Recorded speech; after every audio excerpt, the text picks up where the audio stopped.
ભાવનગરમાં જુગાર પર એલસીબીનો છાપો 6 આરોપીઓ ઝડપાયા 24,260 રૂપિયા કબજે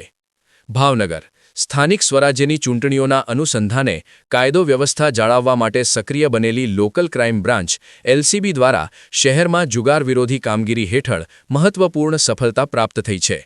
તારીખ 12 એપ્રિલ 2026ના રોજ LCB police staff night patrolling દરમિયાન હતો ત્યારે બાતમી મળી કે ઘોઘા રોડ પર શીતળા માતાના મંદિર સામે ચાઇના નગર પાસે જાહેરમાં કેટલાક ઈસમો ગંજી પત્તા વડે હાથકાપનો જુગાર રમી રહ્યા છે બાતમીના આધારે પોલીસે તાત્કાલિક રેડ કરી 6 આરોપીઓને રંગે હાથ ઝડપી પાડ્યા હતા પકડાયેલા આરોપીઓમાં કાંતિભાઈ ડાભી જીતુભાઈ મકવાણા દેવજીભાઈ ડગડા રાજકોટ સરજુ ઘટાડ જીવરાજ ગોહેલ અને ભાવેશ કંટારિયા સામેલ છે